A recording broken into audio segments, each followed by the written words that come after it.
Naufrage au large de la Libye, des rescapés racontent la terreur. Qui sauver en premier, mère ou enfant? Au final j'ai choisi de sauver ma vie. Visiblement secoué, Amri Swiley, un rescapé, raconte le cauchemar vécu vendredi par des migrants lors d'un naufrage au large de la Libye. Ce Yéménite de 26 ans affirme avoir senti le danger et refusé dans un premier temps de monter sur l'embarcation qui a coulé moins d'une heure après son départ. Nouveau drame en mer Méditerranée, 3 bébés sont morts et une centaine de personnes sont portées disparues, dont des femmes et des enfants. Les passeurs nous ont dit que nous allions être 20 sur un bateau de 8 mètres de long. J'ai été surpris quand j'ai vu l'embarcation.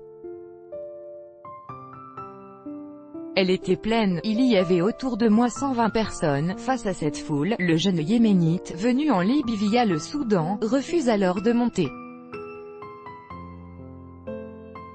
Les passeurs m'ont frappé et m'ont dit, si tu ne montes pas, nous allons tirer sur toi.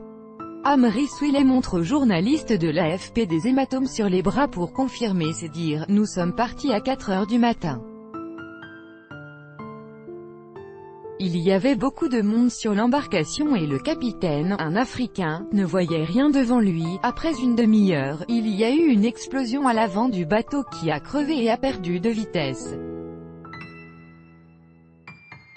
Le capitaine a essayé d'accélérer mais le moteur a pris feu et l'incendie s'est propagé vers les bidons de carburant.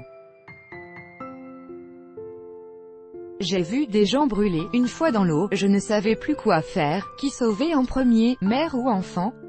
Au final j'ai choisi de sauver ma vie, se lamente-t-il, faisant apparaître un sentiment de culpabilité. J'ai perdu tous mes amis yéménites qui étaient avec moi, tout a explosé. Un autre rescapé, Bakary Badi, explique que l'embarcation était tellement pleine qu'un Marocain est tombé dans l'eau dès le début de la traversée, avant d'être remonté à bord. À ce moment-là, certains se disent que le voyage pourrait tourner au drame. Les gens disaient au capitaine de retourner en Libye.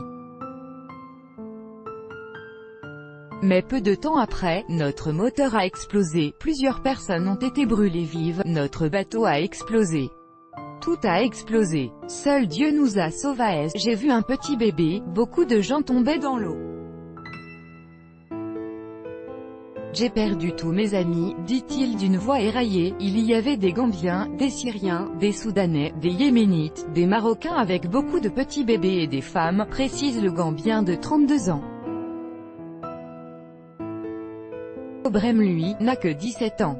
Installé en Libye depuis 2015, ce Soudanais décide d'effectuer la traversée dans l'espoir d'un avenir meilleur en Europe.